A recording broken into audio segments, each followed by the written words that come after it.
Suppose it were possible to transfer from one mind to another the experience of another person. Hey, there it is. Any person, any experience. I'm telling you, it works. The test, sound, taste, Everything, smell. everything, 100%. In fact, better. Did you have a breakthrough or not? Yes. I'd like a demonstration. Knock my socks off.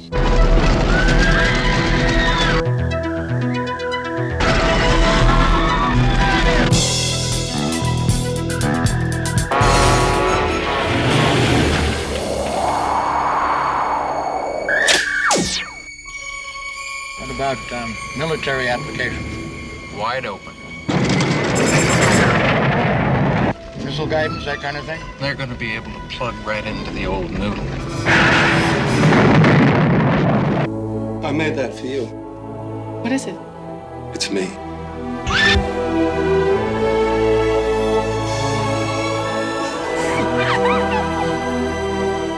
You've blown communication as we've known it right out of the water. You know that, don't you? So something happened to me. It was more than just a sexual fantasy. It was a feeling I had.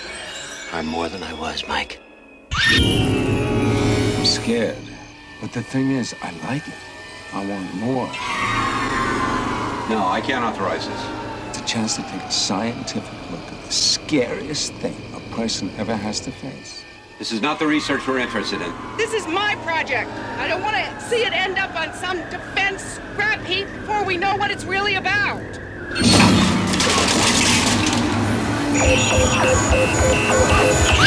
I want these personal experiments stopped. I told you I want to play it out. Nobody plays that tape.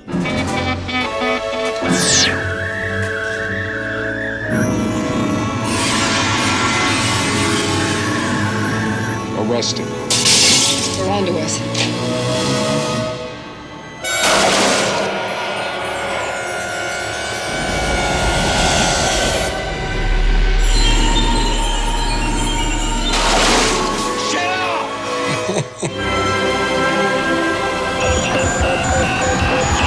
Discover what we've done in our secret labs, and that's just, it's just politics. Eventually, all this can only end one way, and this is brain nets and hive minds, and I'll discuss that later. I'm running out of time, but all human minds will be connected and regulated, and you'll probably have thought police. But I know a lot of students listening to this lecture are influenced by the motivation of greed to pay off their student loans. Now, if you can come up with a firewall, thought filters for the human mind, you will be richer than Elon Musk. But you need to think about what that means very deeply. What you cannot have democracies with such things. Now, some exciting stuff for the morally flexibles, and you know who you are out there. For example, can do that temporarily, but your brain always goes back to its natural patterns, and so they got you. Once they have your brain patterns matched, they got you. You can't escape that very easily. So they're cataloging and classifying brain patterns, which can be transformed and transmitted into other human beings. So they're testing that as well. And let me give you an example that a lot of TIs go through. They will say something like, "I'm stabbing you in the back. Can you feel that?" And the TI will be like, "Yes, I feel that." And then they'll give it a score. Okay, how much misery and suffering did that cause? And all that's being done is being played back into the brain, the central nervous system. It's not an actual physical touch. There was no harm being done in terms of the physicality of the individual, but they'll go through these like 3 a day different tortures. Okay, we're gassing your eyes with tear gas, and their eyes will actually tear up. There will be a response, and they'll itch and they can't see, but this is all done through the brain. It's the brain's reaction to these tortures that they're applying back to them. We call it no-touch torture, and so the assumption for most human beings, well, if I don't see blood or mutilation, it can't be that bad. Well, what the brain perceives is far worse than that. In fact, the pains are amplified, sensitized, and are extremely vulnerable to these circuits being stimulated. You got to remember, this is called offensive information warfare technology. So it's just like hacking a computer. You are trying to crash that computer. You're trying to crash that human being. And you map out all of the motivations we have, primitive motivations, due to genetics, as well as the cultural motivations. And then you try to manipulate them by messing with those buttons. And that can include altering emotions, which are very important to our behavior. And so they call these emotional signature clusters. And you can read them quite clearly. This isn't classified information. But it's interrogation and torture has a lot of purposes. They're trying to grasp all sorts of data from how effective can we make them kill each other themselves to can we make them do stupid stuff like wrap their cat in tin foil, make them think that the energy's coming from there. I have one interview I had. Man. Well, that's false correlation. And so I try to teach these interrogation tactics to. Okay, so I'm going to be like here. So what I'm going to do is, if I had a chance, I'm going to put more videos telling the truth about gang stalking through a legal and scientific lens, because there is no fucking chosen one around here. Okay, there is no chosen one. And these people doing a psychological operation campaign. I don't know why all these people keep staring at me. The chosen one is a psychological operation campaign meant to have you, the real gang stalking victim, look stupid. Okay, so your allies and your friends and your family members won't help you out. That's what the chosen one is meant for. Okay. Actually, I don't know if I can. I don't know if I can. So, yeah. When the wife's iris open up. So, yeah, I don't know if I can now. But like I said, I'm downtown Los Angeles. This is the library. And I just saw one of the little gang stalkers that was spying on me last Saturday. But I will put more videos on YouTube right now, because that chosen one shit is going to get people in trouble. And I think they're moving to a new psychological operation campaign anyway, but the chosen one shit still needs to be teared down. You're not special because you're a gang stalking victim. You're just a victim. Okay? And for whatever reason, I hate these Motorola phones, but for whatever reason, they gang stalking you, probably for sex trafficking, or they want your man, they want your woman, they want your child. They just want to use you as a test. They want to use you as a guinea pig for their little gang stalkers to test upon, or for whatever reason. But you're not a chosen one. All right, peace.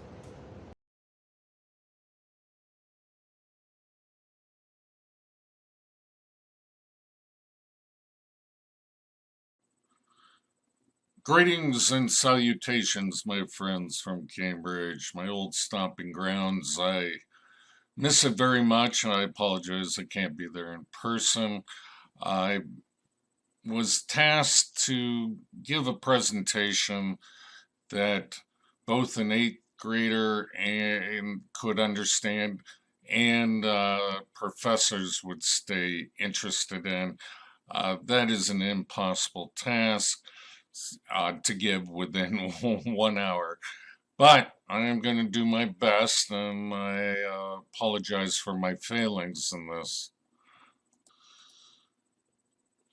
I am a neural researcher. I've, since childhood, have always wondered how to connect humans, the nervous system, their electrical impulses, into computers. And we have done it. We've done it quite well. I went to many schools and multiple degrees, Ivy Leagues, and I remember Noam Chomsky, one of my favorite linguistic professors and computer natural language processing, and I studied under Barbara Gross at Harvard in artificial intelligence, and I've enjoyed my stay very much. I'm sorry I can't be back there to present in person. I have many other tasks to do. Very quickly, my background, worked for DARPA on projects for the CIA. I've worked on projects for the Department of Defense, Army, Navy. Some of the projects worked on writing the artificial intelligence code, tracked Soviet nuclear submarine fleet, voice morphing, identification, recognition, and incorporating all the databases to find terrorists from local, federal levels, many things, and I don't want to really get into my background. I like Socrates' quote, great minds discuss ideas, small minds discuss people. So let's get on with the presentation. Do you want the good news or bad news first? Everybody wants the good news first. So we're going to start off with the positive applications of neurotechnologies, and such as locked-in syndrome and paraplegics. We can now actually get into their minds and allow them a gateway to access the outside world. We can allow them to manipulate limbs with just their thoughts alone and their nervous system. We can treat mental illness. We can identify it immediately when it happens. We have so many amazing technologies that you creators are going to come up with as soon as this technology transfer occurs, when the military, U.S. government allows such things to happen or be recreated. But let's talk about one of my favorite inventions. Is called the empathy machine, and it's something Facebook is even working on. It's how do you clone people's emotions onto the other person. Now, as humans, we use body language and we use voice intonations and etc. to express our emotions. But this is direct. This is direct neural interfacing and manipulation of your moods to enhance communication. I mean, imagine a doctor who could feel the pain of their patients and immediately when they come into ER says, oh, that's not just gas pain. He's actually having pancreatitis or let's say a heart attack versus just indigestion. I mean, the doctor, if he would go through such pain and was really dedicated to his work, would be able to identify these things, these illnesses immediately. I mean, you can imagine things like just partners. You said something to me and it made me feel bad. I want you to feel my pain. You feel my emotional pain. It could bring them, closer together. I mean, so this could be a therapeutic tool. I mean, the list is just huge. Think of United Nations just trying to bring people together. They can't lie under certain circumstances of neural interfacing, which I will get further into, but it's so profound, the fundamental changes of society, which will occur when we come to grips with what us neuroscientists have done, and we're willing to adjust as a society.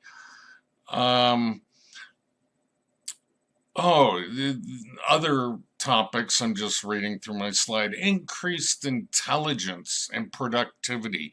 Productivity increases at the speed of light and speed of thought in hive minds. How are you going to beat that? I mean, that is what we're coming to, and that's important, and that's our direction. There's no lie fMRI. I mean, a very primitive system right now, but it's been accepted in a few court cases that the perpetrator cannot lie from his own brain. We can identify the signals of recognition of the person and the body, and a whole bunch of things are going to change in the justice system. But I'll get to some of the questions later, which society really needs to deal with. Speed of thought, connection to the internet. I mean, we're going past just being able to type into many computers to Google.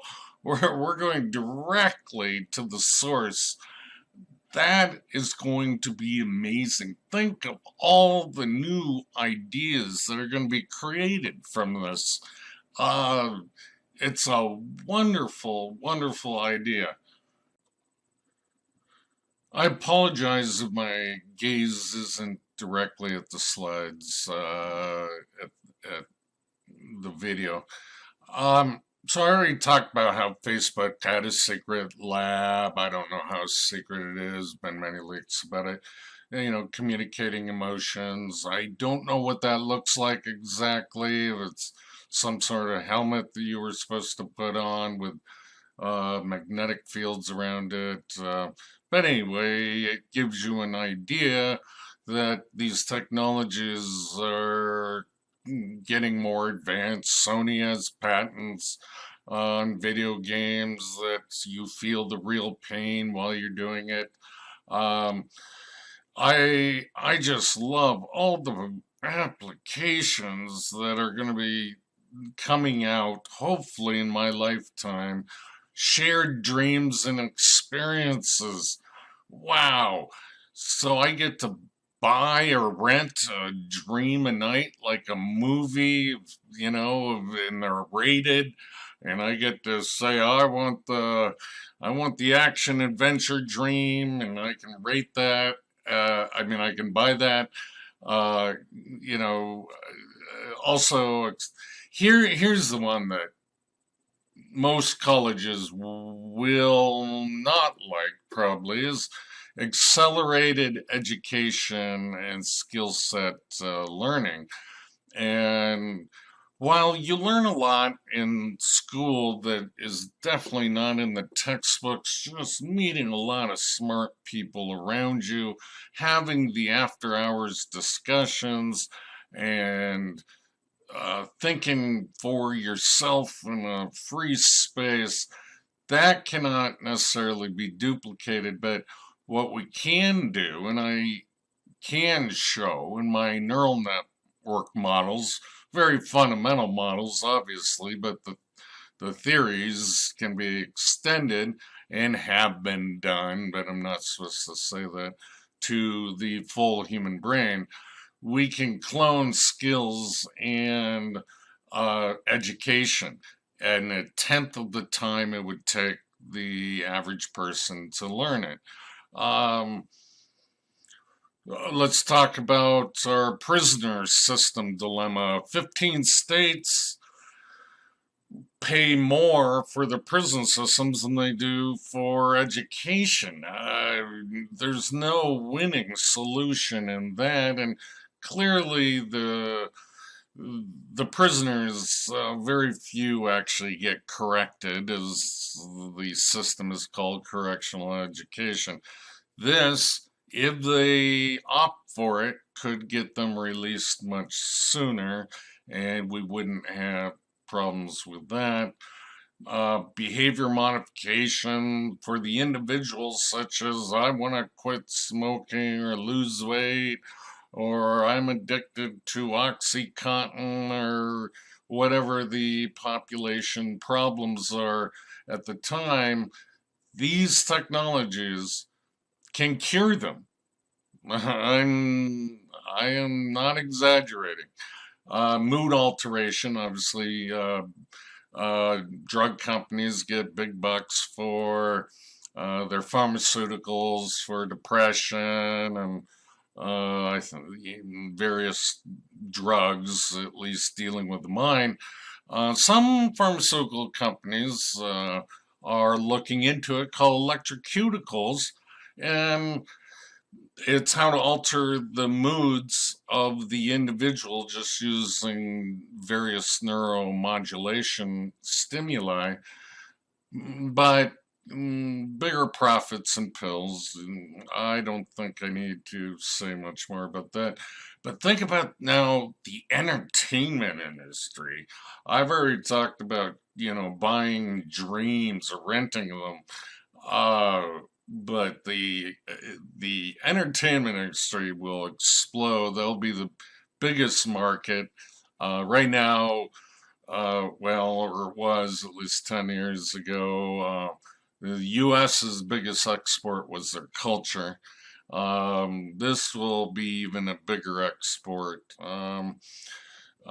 It's virtual reality, vacations without the price or risk. And you get all the memories. Everyone's seen the movie Total Recall with Arnold Schwarzenegger.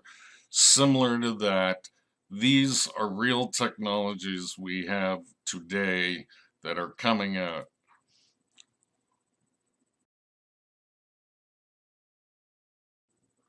Sweet, now we're on the slide. My favorite topics, neurobionics and neurorobotics. And I know that some people find this a turnoff, but it's impossible. Just wearing glasses is a man-made device. You're already part bionic.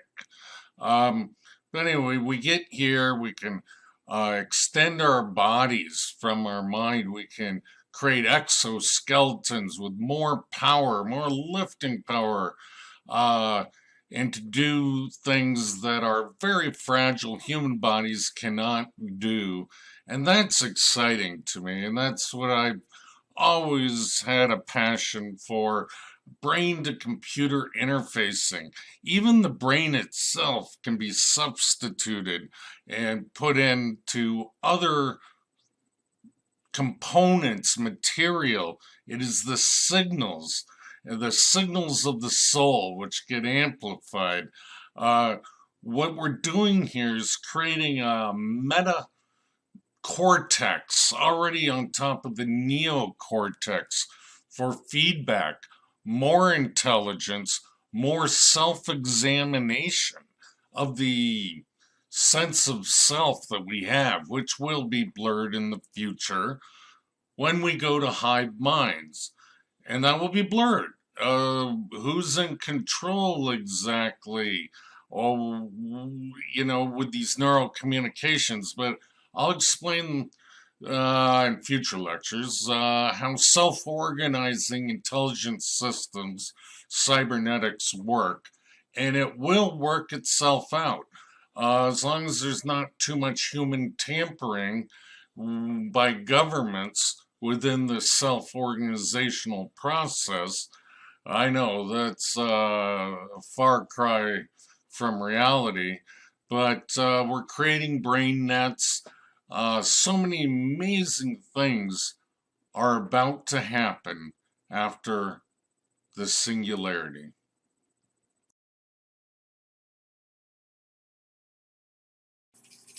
Okay, I warned you.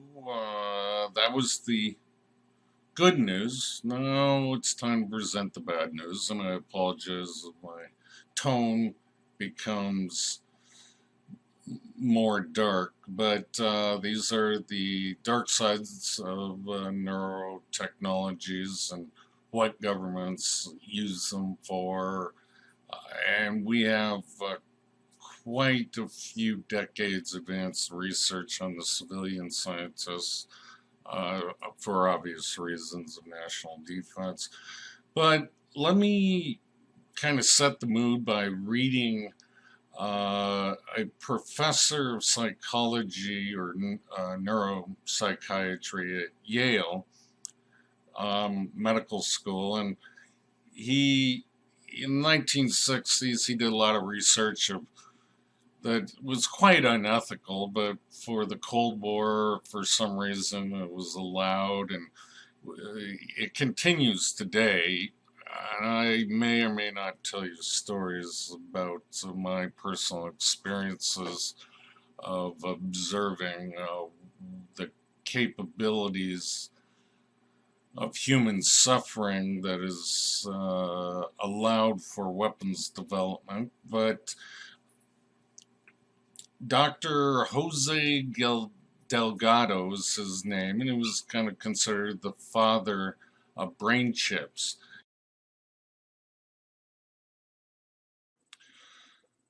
The quote is, "We need a program of psychosurgery for political control of our society.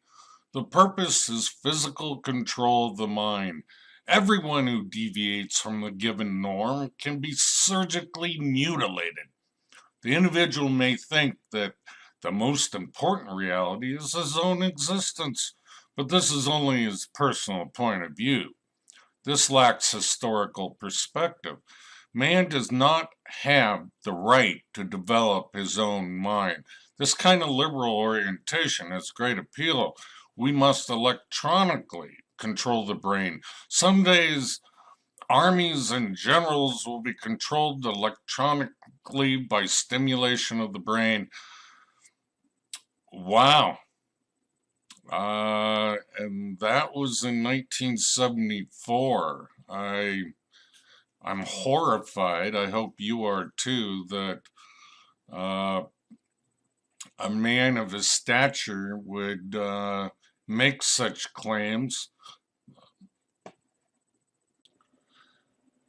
Now, as long as scientists are conscientious about their intentions, both good or evil, we might be able to get through this next phase of human evolution that's occurring very rapidly. And so just because I need to take a short break, a glass of water, I'm going to display a film about some audio technologies that MIT, many corporations come up with, and then I will explain how they can be used in detrimental ways and need to be regulated and at least noticed by the public. There have been recent advances in acoustic technology which can transmit sound great distances with a very narrow target range. The long-range acoustic device is one such technology and is currently employed by both military and commercial sea vessels to deter potential attackers. In San Diego, California, Woody Norris, developer of the LRAD, describes another of his acoustic technologies known as hypersonic sound. It's kind of like radio stations, except in this case, you don't need a receiver. To hear a radio station, I gotta have a receiver. With this, the mixing actually happens in the air, and you hear it without any other device. So if I aim it at you, and it happens to hit both of your ears, and I'm reluctant to say this, it'll be as though the sound is inside your head.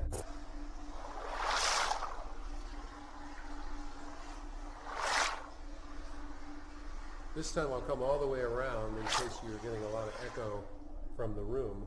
The observation of the phenomena came way back during the Second World War, and the radar operators accidentally noticed that when they stand in front of the radar, sometimes they can hear clicks in their head. Somebody by the name of Alan Fry, who had talked to some of the radar operators based on their report, and he conducted a very simple laboratory experiment. Indeed, showed that human beings can hear the radar pulses. They were not just making it up. In ordinary sound perception, sound that goes into the ear canal gets amplified by the small bones in the middle ear and then gets to the inner ear where the cochlea resides, and in the cochlea is converted to electrical impulse. But fundamentally, the physical phenomenon that enables it is mechanical movement of particles. So the mechanical wave transmitted by the bones of the middle ear gets converted at the inner ear into the electrical impulses. But in the case of a microwave auditory effect, is the source is electromagnetic. So if you expose the biological tissue to a pulse of microwave energy, the tissue expands and induces a vibration. Instead of going through the middle ear, the microwave-induced vibration gets propagated to the inner ear directly, and at the inner ear is converted to electrical impulses again. And in this case, a vibration in the human tissue, if the tissue is the head, for example, will fall within the auditory range of a human subject. People now are talking about actually direct communication. Like we mentioned, sending a message through the air to a person without anybody else being aware of it. That is within the realm of possibility. I don't know whether it is true or not. I think there's a sizable number of people who think this is being used for mind control. Mind control is... I think if somebody who wants to do it, there is the potential.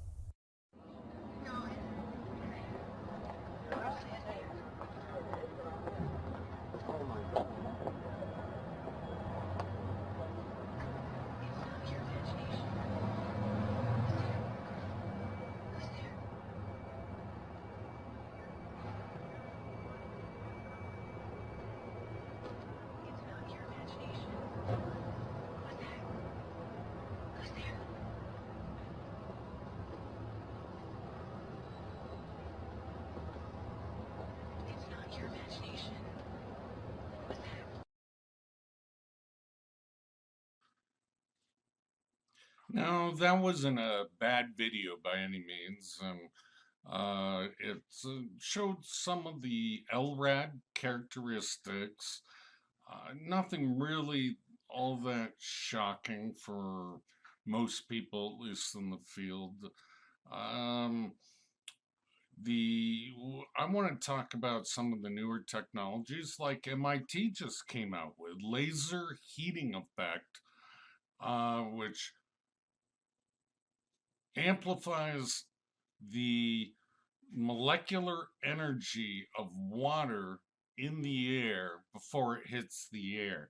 Now that's pretty interesting. That's kind of cool. The effects that it has in the body are still unknown. It's probably minimal, but that something that subtle can create a directed beam of sound or perception, which then gets translated into electronic signals into the brain and interpreted as speech and or sound.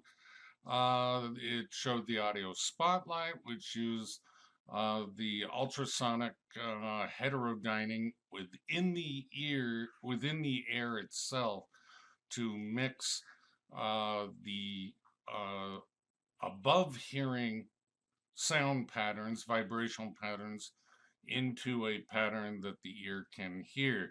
Now, more interestingly, and they're doing some great research here at the University of Arizona on holographic brain patterning.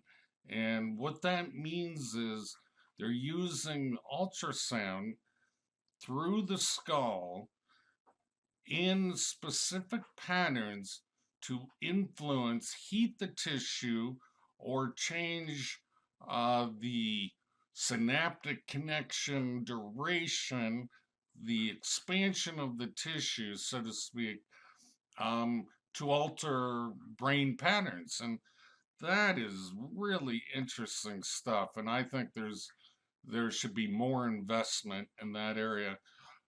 There are some old technologies that Google caught on to for their Google glasses, which never really caught on in terms of public acceptance. They uses bone conductance.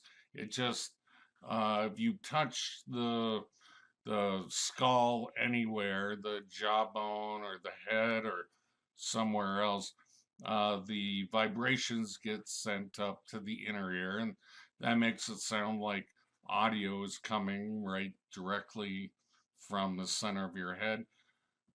I'm going to talk about the active denial system, some microwave neuroweapons or neurotechnologies. Remember, everything can be weaponized. This one is 95 gigahertz. It heats the outer layer of the skin, the tissue, which contains the sensors for heat perception of the human. That then induces, severe pain, brain signals. The CIA uses it as a infinite torture device for their guests and their safe houses, and it leaves, no marks if used correctly, burning of tissue, and so it's called the no-touch torture system, but it's also a non-lethal weapon system device. Chinese brag about they have it, and the Raytheon is the one that developed it in our country, and the Marines were not allowed to have it for whatever reason because of long-term damage we were unsure of during war, even though you're killing people. But anyway, radio frequency microwave hearing effect, they covered that in that last video. Very, very interesting, because there were many scientists were arguing what is the actual mechanism of the radio microwave hearing effect, and they finally concluded that it's actually it's kind of bad, heating of the brain tissue itself, and the brain is pulsing from the heat expansion, the what's called SARS, specific absorption rate, and then shrinking, cooling quickly, and that this vibration to the brain goes into the inner ear, which then causes the perception of sound, voices, whatever you want to transmit. But that vibration to the brain is like many concussions, and you're gonna, in victims that this has been used on, probably like the Cuba embassy attacks, you're going to see scarring and traumatic brain injury of the brain tissue over time. And I didn't even list this one on the slide, but obviously something like the gamma knife, or anytime you can focus energy, EM, electromagnetic energy, onto a specific point, whatever that resonance may be, or that specific point in space-time may be, you're going to heat the tissue. And yeah, this is ways we can kill you while you're sleeping in your bed, fry your brain, your internal organs, cause increased cancer rates depending on the frequencies and whether it does DNA damage. And but anyway, we're trying to stay focused on neural weapons. There are some ways which you can sensitize the target of using neuromodulation methods, such as University of Nevada. I don't know if the research is still top secret, or wasn't and now is, but the U.S. Air Force consigned them to develop a dopamine dump non-lethal weapon, and that just means they resonated the cells which produce dopamine to flood the brain with dopamine, and they become disabled and can't think clearly, and it was considered a battlefield non-lethal weapon. But you can do this, remember, with any neuro transmitter, or I won't even get into the details of it, but we can talk about ways to do that with everything has resonance. Ionic channel protein conformational changes. You can unlock even DNA strands using certain radio frequencies, and those could include cancer-causing ones. You can, for more immediate effects, alter the uptake, the reuptake of ionic ions such as sodium and potassium and calcium. Let me just move on quickly so I can get through this presentation. You know, the MIT created genetically blue light mice. Well, we've been splicing genes for a long time, and this is just a new idea as civilian scientists. Very good for research. Harvard has their rainbow mice, I believe they call them. And it's great for research, but of course there's always the weaponized version, which we can use a cold virus, viral infection to all of humanity, and make them susceptible to whatever frequency we want them, their brains, to be susceptible to. There are other technologies, neural dust, which is so small you can inhale it. It can be ingested.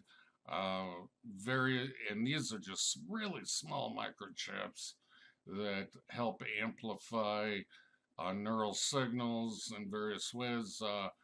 And then magneto nanoparticles. And again, this is nothing new. The brain actually naturally has many of those particles in them. You can amplify it that way, which makes them more receptible to an electromagnetic or magnetic signal and modulating them. I'm going to not talk about just yet, and I gotta see if I have time, the audio cortex hacking and subsystems of the brain. I developed some models of my own in the last few months just to demonstrate how you can create an encrypted signal from any two minds using the natural learning process of the brain that are only understood between those two minds, and that it would appear like noise if someone were trying to decrypt those two channels between those brains, but yet they're hearing speech in between them. And that is true synthetic telepathy. I know I'm not the first to create this. May be the first to talk about it, and I'll write up a paper about it in more detail. This is just supposed to be a broad interview of the various technologies we can use to hack the human brain.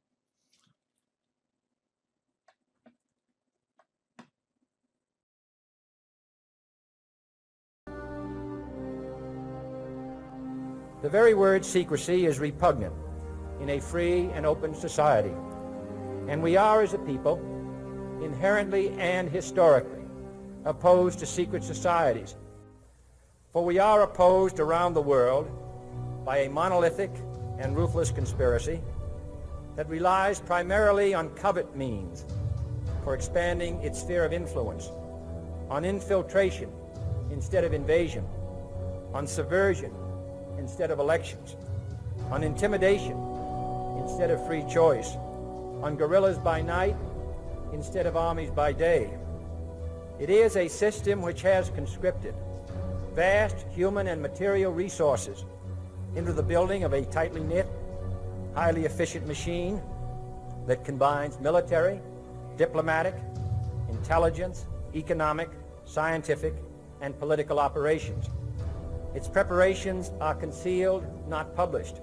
Its mistakes are buried, not headlined. Its dissenters are silenced, not praised. No expenditure is questioned, no rumor is printed, no secret is revealed.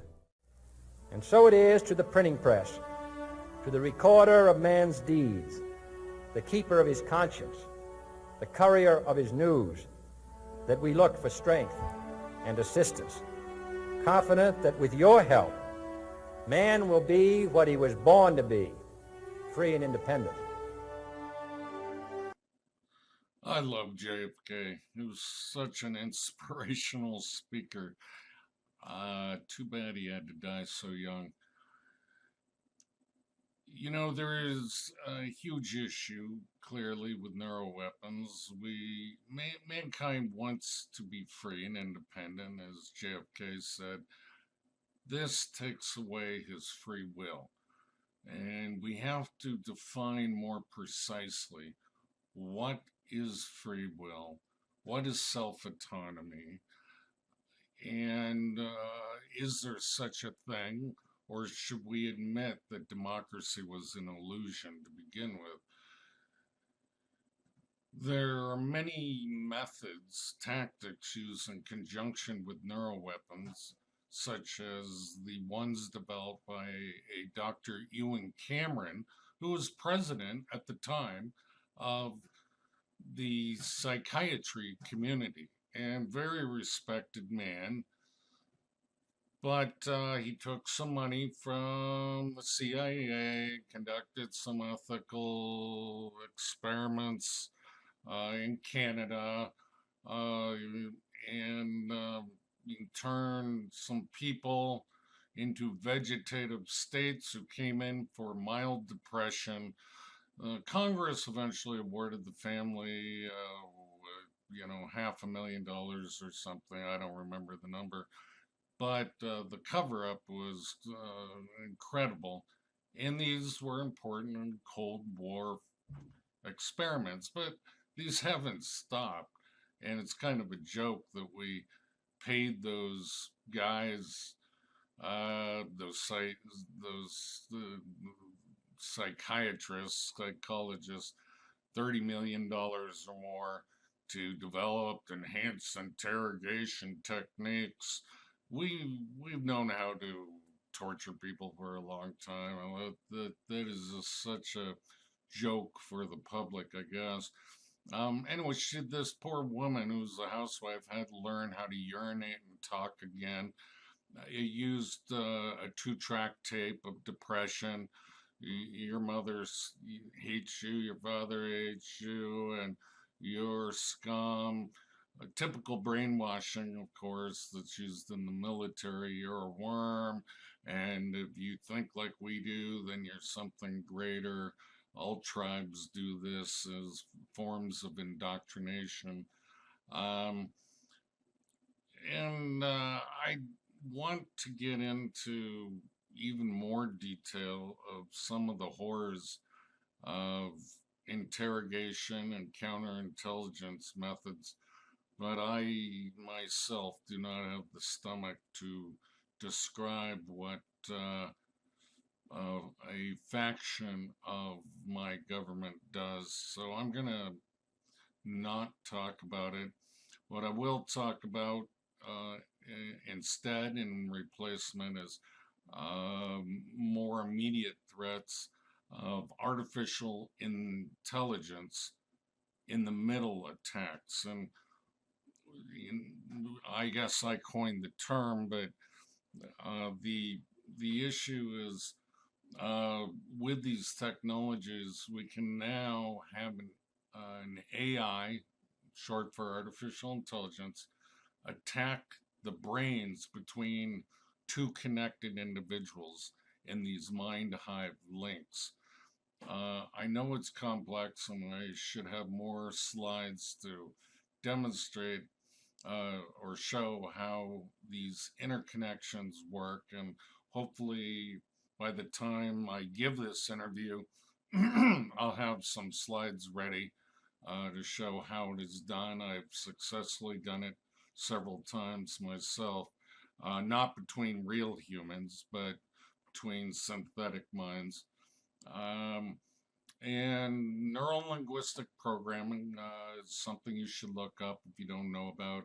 Is a very important part in hacking the more educated and enlightened humanoids on this planet. So I'm going to move on. I work for the Central Intelligence Agency on the MK Ultra program. Are you familiar with it? It was mind control. Manchurian candidate kind of stuff. That's a vulgar generalization, but yes, you take an ordinary man and turn him into an assassin. That was our goal.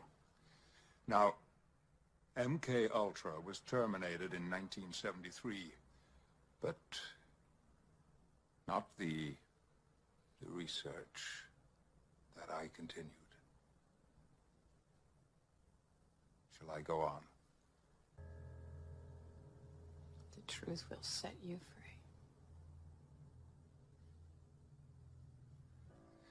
It involved hallucinogenic research, electroshock to induce vegetative states, terminal experiments. Veritas, Latin for truth, and that's a Harvard shield. But notice the third book is folded over, very significant in life, which means not all knowledge can be gained from books or the internet. In the councils of government, we must guard against the acquisition of unwarranted influence, whether sought or unsought, by the military-industrial complex. Many great presidents have obviously warned us of what is going to happen and what has occurred. I'm going to just go through some historical examples which have not been taught in U.S. history to your children.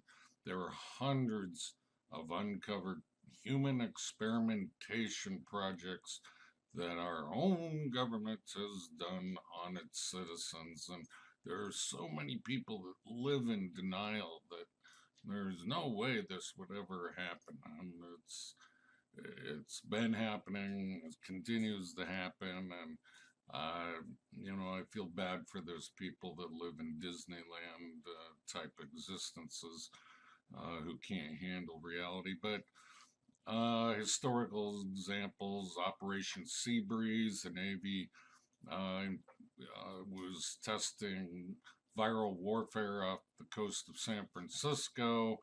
It was a benign virus, much like the common cold, and it had a greater infection rate than they were expecting. They were very happy with the results. Syphilis experiments, Tuskegee, you know, often throughout history before black people had the opportunity to even be recognized as full citizens, we used them as experimentation, and syphilis was a bacterial warfare experiment that we did. And you know, Down syndrome children obviously can't defend themselves or talk for themselves, so we did radiation experiments on them to see what the death and cancer rates would be, and then we sprayed black neighborhoods with something that was supposed to be a supposed radar shield, but really it was a eugenics program. And of course everyone's heard of the CIA LSD experiments in the 60s, dosing people, and the public never got to know the real reasons that they were doing that. I don't have time to go into it, but do your research. These are things not taught in textbooks that might give you a better perspective before you decide to become government property. I've personally interviewed well over 1,000 victims of mind control research from you know who. And what really is incredible to me after going through this exercise is why no civilian practitioners and researchers have done it. I mean, they're paid obviously just to follow their textbooks and dish out drugs accordingly, but it becomes quite obvious that there's a huge failure of our legal system, of our political system. I personally went with the Los Angeles FBI head to Congress. We met with 23 senators, and this was before Trump, so this is not current by any means. And we met with all the agencies, sub-agencies. The interview that struck me most interestingly was the Senate Intelligence Committee. We went there, and the guy was a Harvard grad, I assume from their law school or politics. But we go there, and he was one representative of the Senate Intelligence Committee, and we wanted to talk about MK Ultra and the continuation of it, and he had never heard of it. And I blushed. I was quite embarrassed that he was from one of my institutions, and he's part of being the oversight committee of exactly what you don't want these agencies to be doing to the public. Anyway, that's a personal story. The ignorance of practitioners and doctors, obviously we've seen this in the Cuban embassy attacks and Chinese embassy attacks.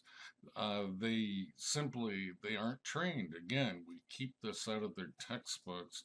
We put it into the psychology and psychiatry textbooks, and that's a way to dismiss the actual biocorrelation signals of what we are doing and hide our experimentation within the general imbalanced people.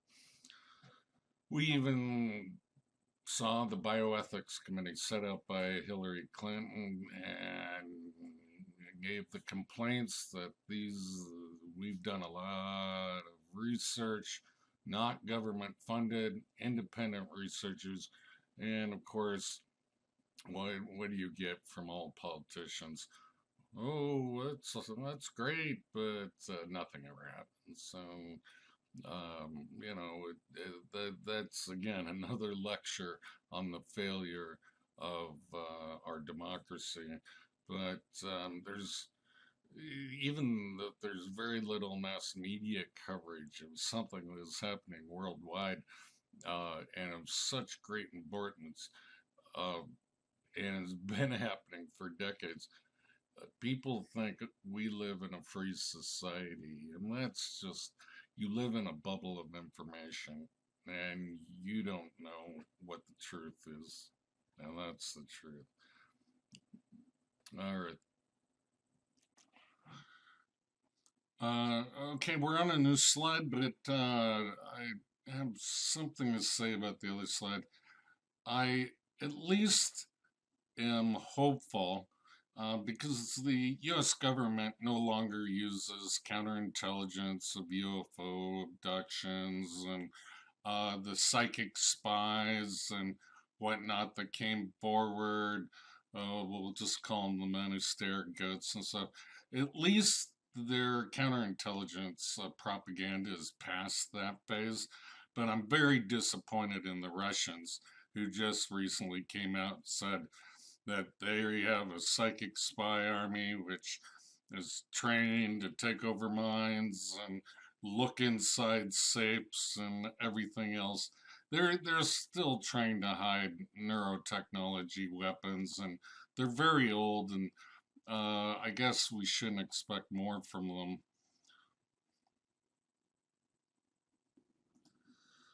So these kind of weapons have existed easily before the 1960s, really didn't roll out and come online until like 1976, ramped up quite a bit after 9/11, and you see the increases of targets based on the military budgets. But that's really not here or there. So let's just talk about Bush was the decade of the brain. Why are we so interested in the brain? You know, if you look at the economics of mental illness for what all this money could possibly be used for to help the paraplegics, and it's just not worth it. You can't justify it. So there has to be, you know, the wartime weapon, and Obama called it the Brain Initiative, and you know, mapping out the brain gnome like the human genome. And this is about war. This is about controlling the humans, all of you, not just ones in other countries. Trump continued the research unknown to him, and they refunded it. And I'm sure the mentality, as always, is if we don't do it, someone else will. Well, yeah, it'll be the end of the human race as we know it, but that's fine. That's fine. The subtext is to get these weapons more refined, really, by sampling more minds. And they also want to hide this very dark period of 60 years of torturous, murderous, silent assassination, secret stealing, influencing democracies from the public. And so they want civilian scientists to sort of rediscover what we've done in our secret labs. And that's just, you know, it's just politics. Eventually, all this can only end one way, and this is brain nets and hive minds. And I'll discuss that later. I'm running out of time, but all human minds will be connected and regulated, and you'll probably have thought police. But I know a lot of students listening to this lecture are influenced by the motivation of greed to pay off their student loans.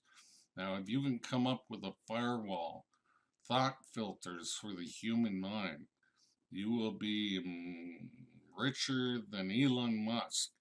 But you need to think about what that means very deeply. What you cannot have democracies with such things. Now, some exciting stuff for the morally flexibles, and you know who you are out there, want to work for the agencies. Even civilian scientists have been able to find ways using less than $300 on willing subjects to steal passwords from their mind. In another lecture, I'm doing a summit on cyber crimes and bioethics of hacking the human mind in late July. Hopefully you'll see me there, and I'll go into more detail of how that's done. But the more advanced technologies that we use in the government, we can steal your passwords while you're dreaming, and interrogate your mind. We can find building layouts and all the security systems within those buildings. It's quite fascinating, and it's an art as well as a science in probing minds, and it's been kind of covered up by the mystical ideas and words called psychic spying, but it's really neurological cloning is what we're doing. The actual Marines that we use don't even know how the technology works. They just offered their minds for this experimentation or psychic warrior interfacing. We use it to get context, who the terrorist networks are, or the enemy. Now, if you're an enemy of the state, well, that's your family and friends. We can mentally disable you.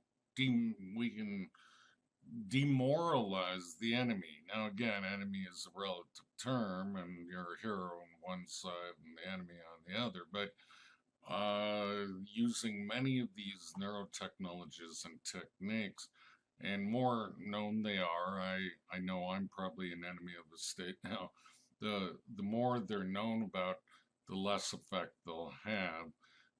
But there's a much more important conversation that the human race needs to have right now, and that's why I'm willing to talk about them.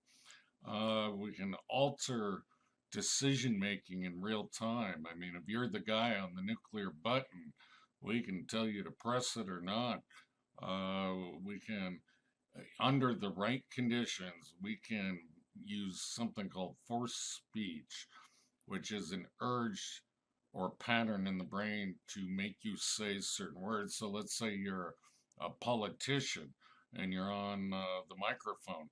We can make you say a different phrase than you intended to say. Now, obviously, there should be a discussion about this because there's no democracy if we can do this to all candidates. We can subliminally alter the thought processes of other leaders. Now, you say that's good with North Korea or whoever the enemy is at the time that my country determines, but that is certainly not democracy, certainly not freedom of thought, and I don't know if we should be going about it in that way. But all's fair in love and war, right? One thing I forgot to mention, neurological weapons are more than just the information that affects the mind or how you can damage the mind. There are more electrical systems in the human body, such as the heart, and we have created ways to create arrhythmias, heart attacks under various conditions of the target human. So neurological weapons also incorporates that. But anyway, let's get back to this slide. Remote interrogation, no touch torture. I am running out of time, so I suggest you look up Operation Northwoods and learn what that was about.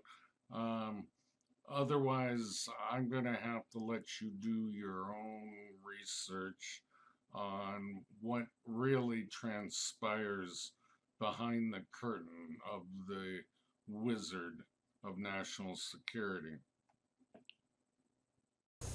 We knew the world would not be the same. Few people laughed. Few people cried. Most people were silent. I remembered the line from the Hindu scripture, the Bhagavad Gita. Vishnu is trying to persuade the prince that he should do his duty, and to impress him, takes on his multi-armed form and says, "Now I am become death, the destroyer of worlds." I suppose we all thought that, one way or another. It shouldn't be a surprise to anyone that there are many sociopaths, psychopaths in society of all walks of life, and especially when you're younger, you can be persuaded more easily, and hence we call them morally flexibles. So one of my buddies said in the CIA, "We're not looking for saints or angels. War is hell." So in this slide, there's a weapons system acronym: Satan, silent assassinations through adaptive neural networks. And these are neural weapons we've been using for a long time. I don't have much time left, so Tammy is an older system, a subsystem called Thought and Memory Interface. REHIC was a CIA one called Remote Hypnotic Intracerebral Control. It's very early research on how we correlate the hypnotic pulses, align them in the target brain for the macro and micro circuitry. Alice, just because I know this is being shown at MIT, was just a chatterbot, supposed to be fun, waste people's time. We see them all the time on Facebook and etc. And that was weaponized, of course, to, as one colonel said, we will find a way to talk the target to their death using some of the other technologies that I mentioned earlier. I wanted to get into the more advanced technologies which cannot be blocked easily, but I will have to save that for another lecture. But, you know, it's pretty funny. The Russians did it too. Those that are political dissent or you need to dispose of, this weapon's perfect because usually it causes almost some form of mental illness during the rehabilitation process, so to speak, and they get labeled mentally ill and fed drugs, and you know, those people that feed them drugs, well, that's all they know, and it's not necessarily a bad thing. They have no motivation to find the true source of what might be causing these biocorrelated signals into the brain. My time has come to an end. I was allotted 1 hour and I'm only a few minutes over it. I want to thank everybody who's made it this far in this presentation to get at least an idea of where we are, how far we've come, what's been hidden from them, and really the big questions is what I was trying to bring up for debate. And this is a harbinger for humanity, a warning to them. Are these technologies, these neurotechnologies, a form of enslavement ultimately, or does it allow us greater freedom and even self-control? You need to think about this very deeply. These are fundamental to our species and where we're going. We can think of the good things, such as there's no more wars. We're all thought controlled and within boundaries, yet we have higher intelligence, so that's more creativity. But if you travel the world, then you will find no cultural diversity, so there'll be no point in traveling. We are ultimately coming to a global hive mind, which will it allow individualism and bring the human race closer together, or is it roboticizing the human race? Justice is going to be turned on its head.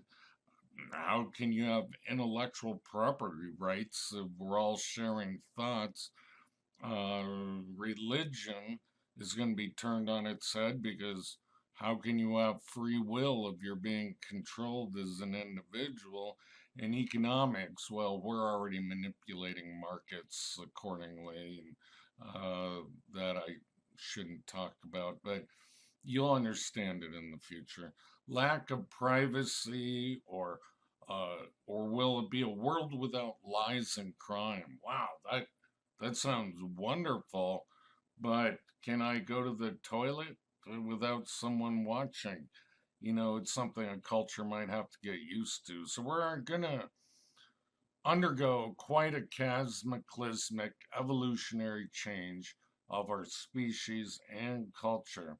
But the big warning here is, can a totalitarian government assassinate your brain print, your uniqueness, without a trial or any other means that we find fair? Or can you even have a simple thought? Are we going to have thought police and re-education camps and etc.? And these are the issues I want to bring up with this lecture, because this is happening now. This isn't something from 1984, the book. This is already happening, and you people, you need to debate this and force your congressman to debate this, because they're too busy in their own bubble of nonsense.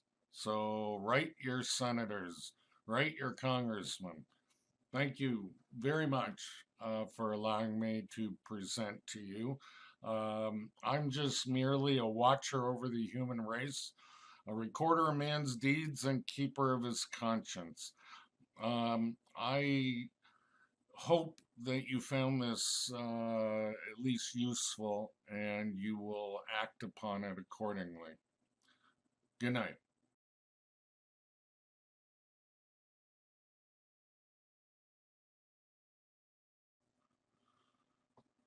We begin more advanced topics now, and I am not going to go over my time, but I'm sure this question has come up, and that's why this slide is being presented.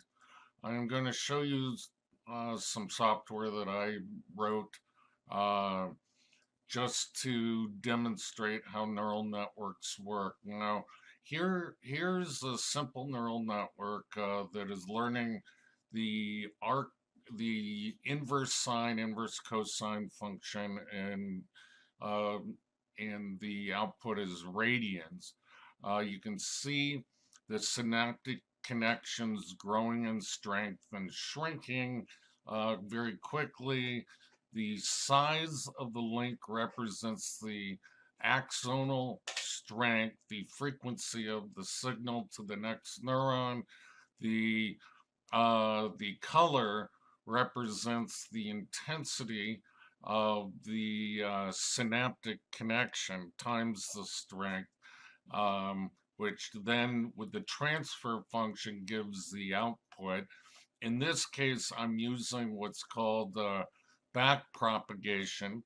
And for those who don't know it, you can look it up on the internet. I'll give a quick formula. I've tried it with several other models, and works just as well, but it doesn't converge as quickly. I have some other graphs that are going on, the magnetoencephalograph and the EEG, and I don't have time to explain how I calculate that at this point. We have another graph which demonstrates the error rate as it learns. So what I'm going to do is I'm going to fast forward and show you how quickly it can learn. We're going to do 2,000 steps quickly.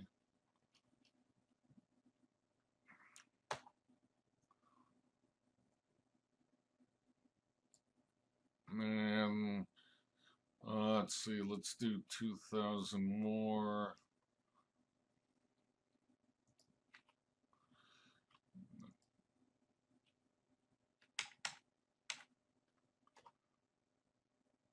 and you can see how it declines and becomes more and more accurate. Usually there are 100,000 steps or a million. This was merely a simple example, very simple neural network model. I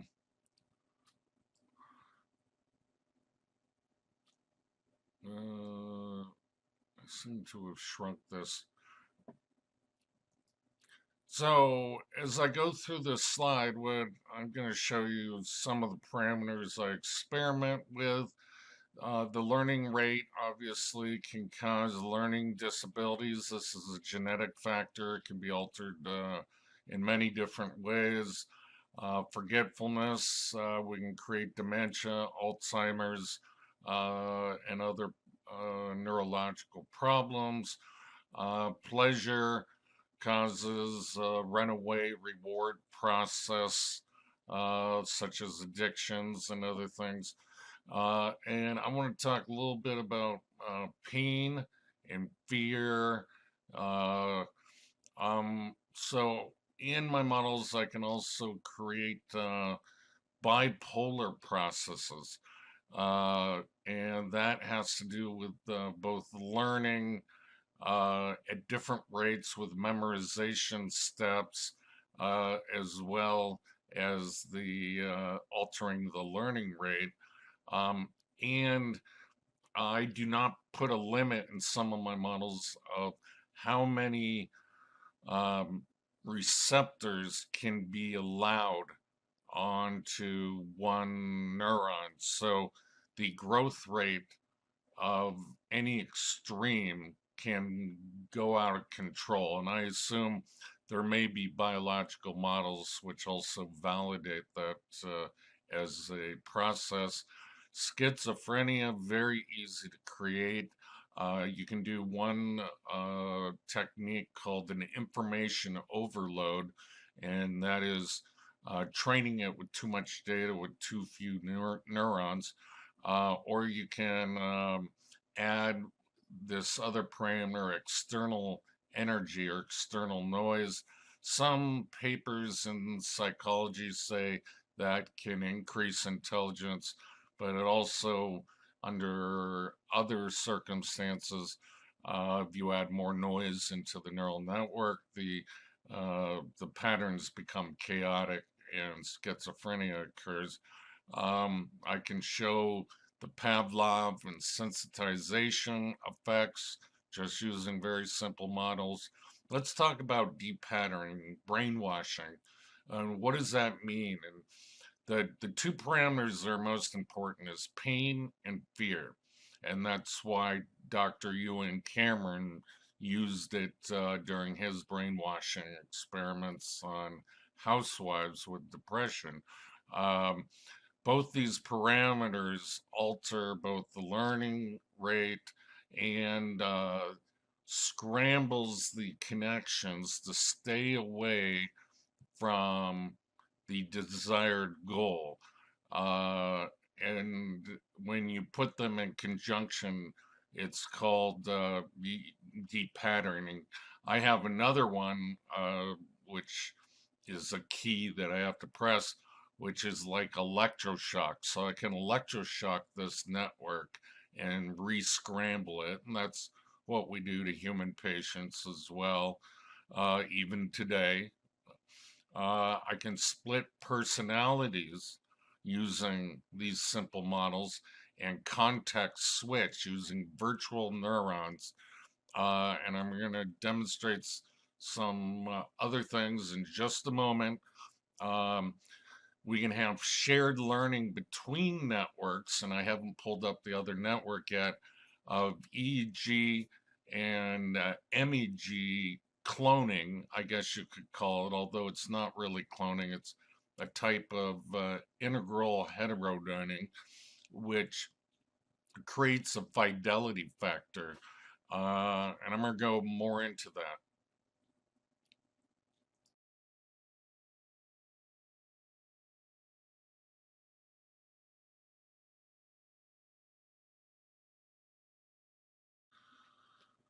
I have 6 computer screens, a very large desktop, which I can work on, so it's difficult to capture and demonstrate what I see. Um, so let me just show you over here. I told you about the magnetoencephalograph, the electroencephalograph. I have 2 networks that I name all of my artificial intelligence daughters after women, of course. The first one's named Katie, kind, artificial, thought-provoking, intelligent entity, and Tammy is named after one of the DARPA experiments, thought and memory interface. And I can run, well, I have run up to 12 of them, just symbolic of the Last Supper. But over here, I have a differential graph of the 2 entities that are completely separated at this point. And what I want to demonstrate is how one can stay locked on and learn from the other just using these very gross parameters of, well, actually, I only use the magnetoencephalograph in this demonstration.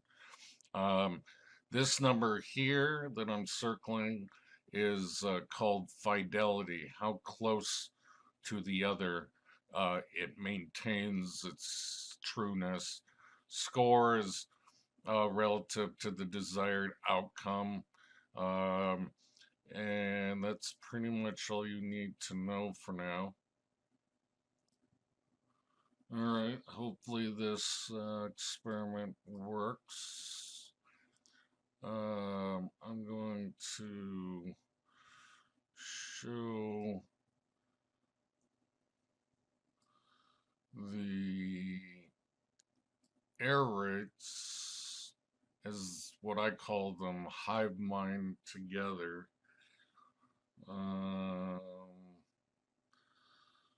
Give me a second.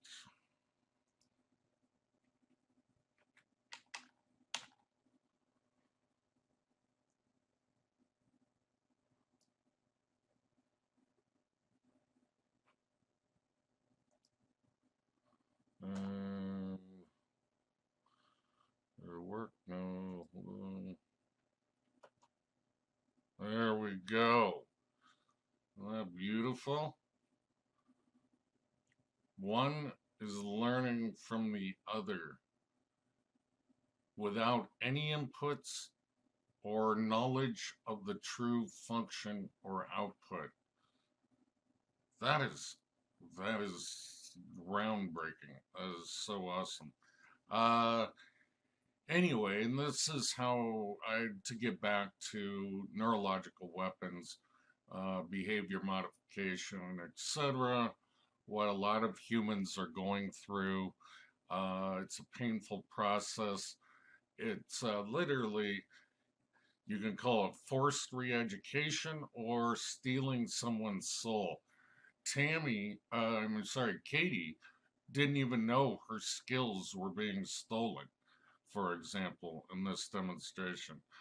So are you stealing intellectual property, or are you bettering Tammy? Well, these are the moral issues that we face today.